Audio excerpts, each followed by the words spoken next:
Dear student, जब MCQs पढ़ रहे हैं तो हर एक चैप्टर के एमसीक्यू को पढ़ लेना जरूरी है कि एग्जाम में कौन सा एमसीक्यूज आएगा क्या पता, क्योंकि एमसीक्यूज कुछ भी हो सकते हैं, कैसे भी हो सकते हैं। इसी क्रम में मैं आज बताने वाला हूं chapter number 5 of macro economics, जिसका नाम है सरकारी बजट। इस चैप्टर से कौन कौन से टॉप 30 एमसीक्यूज है जो एग्जाम्स में लगातार पूछे जा सकते हैं, इन एमसीक्यूज की बात करेंगे। पहला एमसीक्यूज है सरकारी बजट एवं अर्थव्यवस्था से भारत का वित्तीय वर्ष क्या है। 1 अप्रैल से 31 मार्च है, 1 जनवरी से 31 दिसंबर है, 1 अक्टूबर से 30 सितंबर, इनमें से कोई नहीं। ध्यान रखना, जब भी भारत के वित्तीय वर्ष की बात करते हैं, वित्तीय वर्ष हो या लेखांकन वर्ष हो, जो भी हम बात करते हैं, भारत का वित्तीय वर्ष है 1 अप्रैल से लेकर 31 मार्च। 1 अप्रैल से लेकर बेटा 31 मार्च, ध्यान रखना, भारत का ये वित्तीय वर्ष है। जबकि 1 जनवरी से 31 दिसंबर, इसको बोलते हैं कैलेंडर ईयर। क्या बोलते हैं इसको?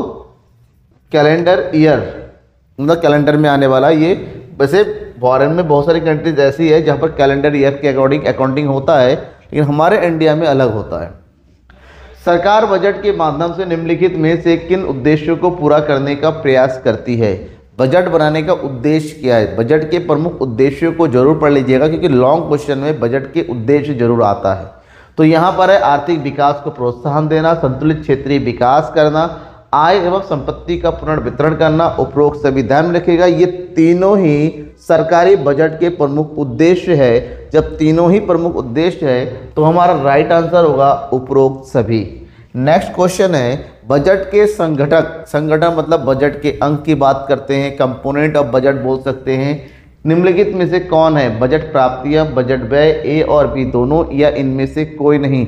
बजट का मतलब होता है आय और व्ययों का एक लेखा जोखा, जहाँ पर सरकार के एक वित्तीय वर्ष के तमाम आय और व्यय का लेखा जोखा होता है। तो यहाँ पर आय मतलब प्राप्तियाँ, व्यय मतलब बजट व्यय, इन दोनों को होता है। इसका मतलब राइट आंसर चूज करेंगे हम, ए और बी दोनों, आंसर नंबर सी।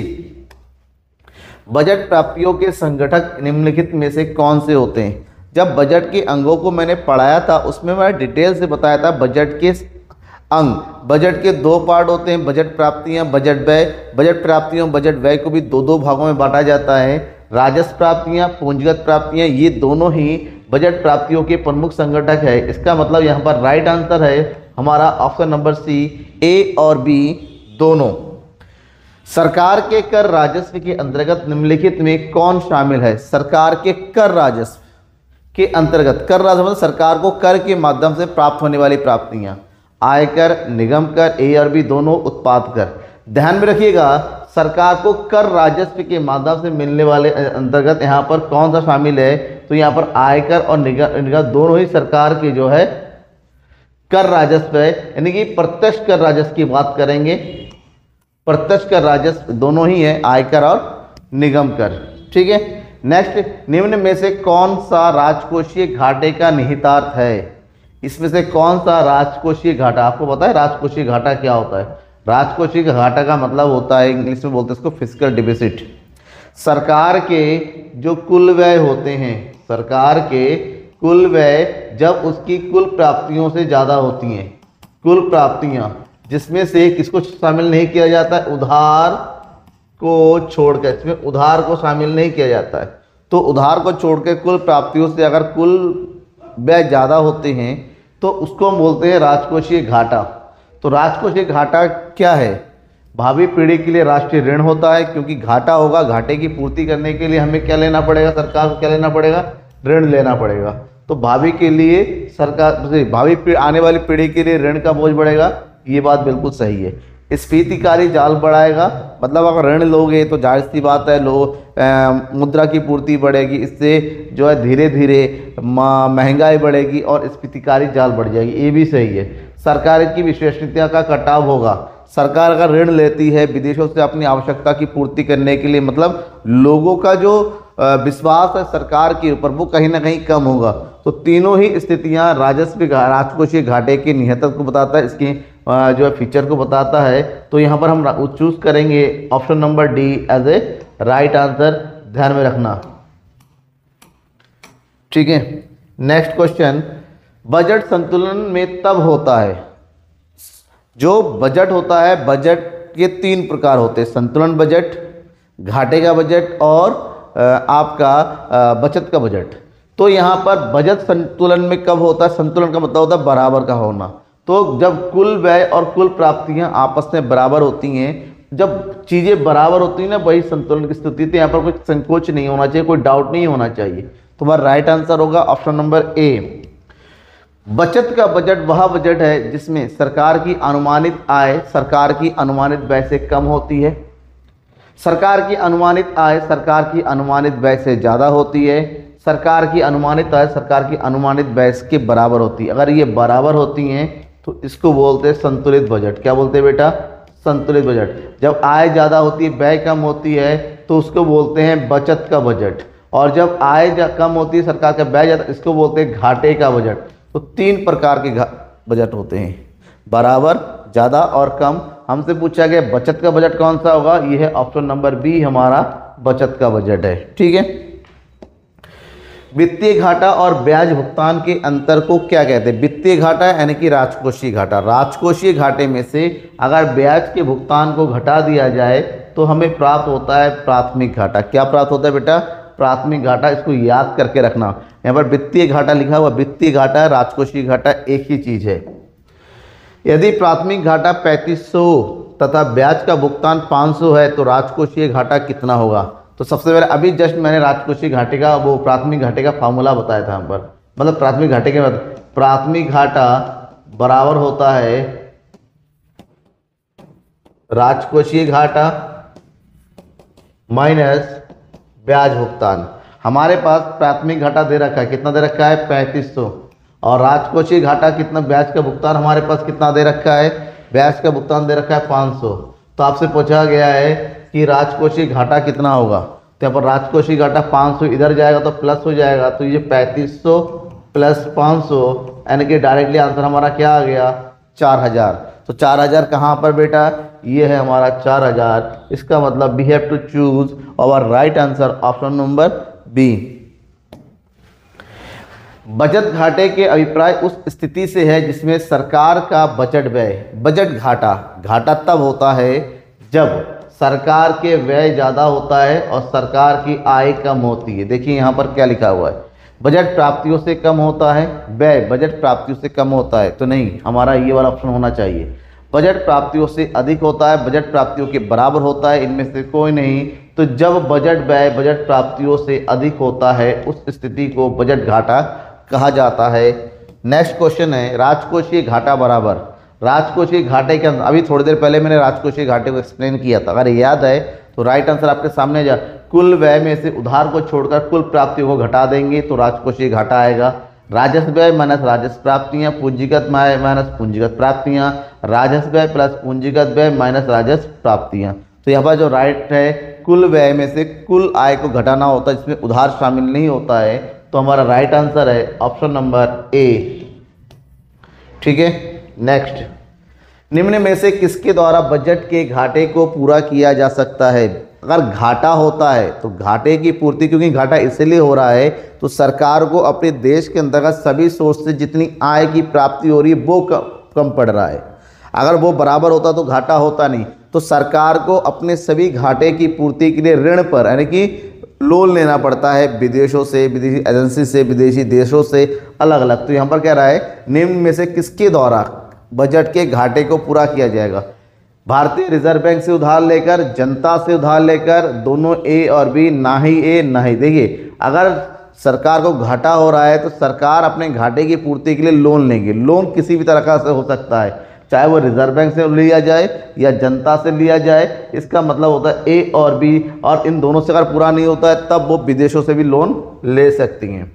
निम्नलिखित में से सरकारी बजट के संबंध में कौन सा कथन सही है?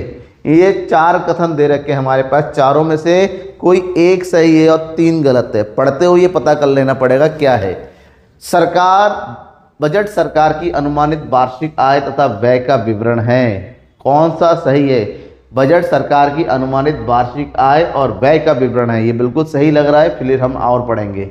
यह एक वित्तीय वर्ष में सरकार के वास्तविक आय व्यय का, वास्तविक आय का व्यय ध्यान में रखें, ये वास्तविक का तो नहीं होता है क्योंकि आने वाले वर्ष के लिए होता है। और कितना आय की प्राप्ति होगी, कितनी व्यय होना है, तो ये हम एस्टिमेट लगा सकते हैं, अनुमान नहीं लगा सकते, वास्तविक तो होता ही नहीं है।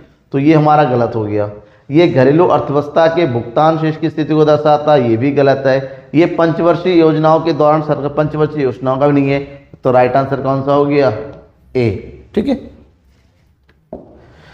सरकारी बजट के निम्नलिखित में से कौन से उद्देश्य है? उद्देश्य मैंने पहले बता दिया था, यहाँ पर वही आया है। आय और संपत्ति के पुनर्वितरण होता है, आर्थिक स्थिरता, सकल घरेलू उत्पाद की समृद्धि, ये तीनों ही सरकार अपने बजट के माध्यम से पूरा करना चाहती है। तो हमारा आंसर है उपरोक्त सभी, ऑप्शन नंबर डी। निम्नलिखित में से कौन सी करेतर प्राप्ति है? करेतर का मतलब कर के अलावा, कर के अलावा नहीं, कर के अतिरिक्त। कर को छोड़ के कौन से कर के जो कर में नहीं आता है? उपहार कर, कर लिखा हुआ है, बिक्री कर लिखा हुआ है, दान और उत्पादन, सब में कर लिखा हुआ है, ये सब कर प्राप्तियां हैं, लेकिन दान कर प्राप्तियां नहीं है, इसको बोलते हैं करेतर प्राप्तियां। तो हमारा आंसर है ऑप्शन नंबर सी। वह कर जो उत्पादन की विभिन्न अवस्थाओं में होने वाली मूल्य वृद्धि पर लगाया जाता है। वह कर जो विभिन्न अवस्थाओं पर उत्पादन में जो मूल्य वृद्धि होती है, जो आपको राष्ट्रीय में बताया गया था कि हर एक स्तर पे जो मूल्य वृद्धि होती है उस पर टैक्स लगता है, तो वैल्यू एडेड टैक्स बोलते हैं उसको। तो क्या होता है वो? निगम लाभ कर, प्रत्यक्ष व्यक्तिगत मूल्य वृद्धि कर, इनमें से कोई नहीं। तो मैंने वैल्यू एडेड टैक्स हिंदी में बोलते उसको मूल्य वृद्धि कर, ऑप्शन नंबर सी। उपहार कर कागजी कर है, क्योंकि उपहार कर एक कागजी कर है, क्योंकि यह एक अप्रत्यक्ष कर है। नहीं, उपहार कर तो प्रत्यक्ष कर होता है, क्योंकि जिस व्यक्ति को उपहार दिया जाता है उसी को टैक्स पेमेंट करना पड़ता है। यह प्रत्यक्ष कर है, ये सही हो सकता है। यह राजस्व आय के रूप में महत्वपूर्ण नहीं है, दोनों ए और बी। देखिए उपहार कर ये इतना महत्वपूर्ण नहीं होता, फिलहाल उपहार कर एक अप्रत्यक्ष कर है, सही बात है। इसका मतलब हम चूज करेंगे ऑप्शन नंबर ए और बी, यह राजस्व आय के रूप में महत्वपूर्ण नहीं है। ठीक है, बट हम चूज करेंगे क्योंकि उपहार कर प्रत्यक्ष कर भी होता है। निम्नलिखित में से कौन सी करेतर प्राप्ति नहीं है? कौन से करेतर प्राप्ति मतलब जो इसमें हमें ढूंढना है कौन सा करेतर प्राप्ति नहीं? करेतर मतलब कर के अतिरिक्त, नॉन टैक्सेबल रिसिप्ट नहीं है। ठीक है, शुल्क कर के अलावा प्राप्त होता है, जुर्माना कर के अलावा, उपहार कर जो कर है लिखा हुआ है, तो हमारा राइट आंसर है ऑप्शन सी, क्योंकि अनुदान, दान, जुर्माना ये सब करेतर प्राप्तियां हैं। भारत सरकार के बजट में निम्नलिखित में से कौन सा राजस्व व्यय का एक भाग है? राजस्व व्यय का भाग, राजस्व व्यय वह व्यय होती हैं जिससे सरकार की परिसंपत्तियों और सरकार के दायित्वों पर कोई असर नहीं पड़ता है। तो बताना इसमें कौन सा राजस्व व्यय है? ब्याज का भुगतान, सुरक्षा के लिए खरीदी गई वस्तुएं, सरकार का वेतन बिल, उपरोक्त सही। ब्याज का भुगतान करेंगे तो इससे संपत्तियों पर कोई फर्क नहीं पड़ेगा, दायित्व कम नहीं होंगी। सुरक्षा के लिए खरीदी गई वस्तु सुरक्षा की वस्तु है, इससे ही ना ही संपत्तियों का निर्माण होता है, ना संपत्तियों में कमी होती, कुछ नहीं होता है। वेतन का दिया, इससे कोई नहीं। इसका मतलब ये तीनों सरकार के राजस्व व्यय का भाग है। तो हम चूज करेंगे ऑप्शन नंबर डी, उपरोक्त सभी। पूंजीगत प्राप्ति सरकार की वह प्राप्ति है जिनसे, पूंजीगत प्राप्ति सरकार की वह प्राप्ति है जिनसे देयता उत्पन्न होती है, परिसंपत्तियां कम होती हैं। दोनों पूंजीगत प्राप्ति में पैसा आ रहा है, लेकिन पूंजीगत प्राप्ति से असेट्स और लायबिलिटी यानी कि परिसंपत्तियां और दायित्व दोनों में परिवर्तन होता है। इससे पैसा तो आ रहा है तो परिसंपत्तियां कम होती हैं या फिर दायित्व उत्पन्न होते हैं, कि दोनों ही हमारे सही है। तो हम चूज करेंगे ऑप्शन नंबर सी, ए और बी दोनों। निम्नलिखित में सरकार की पूंजीगत प्राप्तियां कौन सी है? ऋणों की वसूली, उधार, विनिवेश, ये तीनों ही पूंजीगत प्राप्तियां हैं। तो हम चूज करेंगे ऑप्शन नंबर डी। पूंजीगत व्यय सरकार का वह अनुमानित व्यय है जो सरकार की परिसंपत्तियों में वृद्धि करती हैं। पूंजीगत व्यय मतलब खर्च किया जा रहा है लेकिन उससे परिसंपत्तियां बढ़नी चाहिए, बढ़ रही है। दायित्व कम होने चाहिए, कम हो रहे हैं। तो ये दोनों ही सही है। तो हम चूज करेंगे ऑप्शन नंबर सी हमारे राइट आंसर में। नेक्स्ट, प्रगतिशील कर वह है जो व्यक्ति की आय बढ़ने पर घटती दर से वसूल किया जाता है। व्यक्ति की आय बढ़ने पर बढ़ती दर पर वसूल किया जाता है। व्यक्ति को आय का स्थिर प्रतिफल प्राप्त। प्रगतिशील कर मतलब प्रगति मतलब बढ़ते रहना। आय में वृद्धि होगी तो आपके करों में भी वृद्धि होगी। तो आय के बढ़ने पर बढ़ती दर पर वसूल किया जाता है। इसका मतलब यहाँ पर होगा ऑप्शन नंबर बी हमारा राइट आंसर। जिस संपत्ति का कोई कानूनी वारिस या उत्तराधिकारी नहीं होता है उस संपत्ति से सरकार द्वारा अर्जित की गई संप्राप्ति को क्या कहते हैं। कुछ ऐसी संपत्तियां होती हैं जिस संपत्तियों के ऊपर किसी का क्लेम नहीं आता है, उस संपत्ति का कोई वारिस नहीं मिलता, तो ऐसे में अंतिम रूप से वो सरकार के पास चली जाती है। क्या कहते हैं उसको? दान, एस्टेट, विशेष अंकन, बी और सी दोनों। ध्यान में रखिएगा, बेसिकली जिस संपत्ति पर कोई वारिस नहीं था उसको बोलते हैं एस्टेट। क्या बोलते हैं उसको? एस्टेट बोला जाता है। Option number B. एक कर जिसका भार दूसरों के ऊपर डाला जा सकता है। टैक्स लगाया ए के ऊपर, ए ना देके वो किससे वसूल कर रहा है? बी से वसूल कर रहा है। मतलब जिस व्यक्ति पर सरकार ने टैक्स लगाया वो ना देके वो किसी और व्यक्ति से टैक्स ले रहा है और फिर सरकार को पेमेंट कर रहा है, तो उसे बोलते हैं अप्रत्यक्ष कर। क्या बोलते हैं इसको? अप्रत्यक्ष कर। ऑप्शन नंबर ए, बिल्कुल इजी क्वेश्चन था। वह कर जिसका भार या कराधान उसी व्यक्ति पर पड़ता है, मतलब अगर टैक्स ए पर लगाया गया तो ए को ही टैक्स देना पड़ता है, वो कानूनी तौर पर लगाया जाता है, वो किसी और को हस्तांतरित नहीं कर सकता, उसको बोलते हैं प्रत्यक्ष कर। क्या बोलते हैं उसको? प्रत्यक्ष कर। Option number B. निम्नलिखित में से कौन सा अप्रत्यक्ष कर है? संपत्ति कर, उत्पाद कर, आय कर, इनमें से कोई नहीं। देखिए अप्रत्यक्ष कर का बात, अप्रत्यक्ष मतलब जो जिस पर लगाया जाता है वो ना करके कोई और पेमेंट करता है। संपत्ति कर जिसकी संपत्ति होती है उसी को पेमेंट करना होता है। उत्पाद कर, उत्पाद कर का मतलब होता है वस्तु के उत्पादन पर लगने वाला कर, और जिसे जीएसटी वगैरह होता है। उत्पाद कर उत्पादक ना पेमेंट करके उत्पादों पर लगाया जाता है और जो ग्राहक खरीदता है वो पेमेंट करता है। इसका मतलब यहाँ पर अप्रत्यक्ष कर का उदाहरण कौन सा है? उत्पाद कर, बी। नेक्स्ट, निम्नलिखित में से कौन सा प्रत्यक्ष कर है? प्रत्यक्ष कर की बात करेंगे, आयकर हमारा प्रत्यक्ष कर है, क्योंकि इनकम पर लगने वाला, जिसकी इनकम है उसे अपनी इनकम का भाग सरकार को एज ए टैक्स देना होता है। तो ऑप्शन नंबर ए हमारा राइट आंसर है। भारत में बजट कब पेश किया जाता है? भारत में प्रत्येक साल 1 फरवरी को बजट पेश किया जाता है, तो इसको तो ऐसे ही याद कर लो आप लोग। अब ये थे आपका इस चैप्टर के मोस्ट इंपॉर्टेंट 30 MCQs क्वेश्चंस। इसके बाद एक ही चैप्टर बचा जिसके MCQs हमें पढ़ने हैं, उसके बाद हम नेक्स्ट टॉपिक पर चले जाएंगे, ग्राफ और न्यूमेरिकल क्वेश्चन। तब तक के लिए थैंक यू एंड वेल। लगता है कोई डाउट है, कुछ पूछना है, बेझिझक पूछिए, ठीक है। एग्जाम नज़दीक है तो डाउट मन में नहीं रखना है। तब तक के लिए बाय एंड थैंक यू देखने के लिए।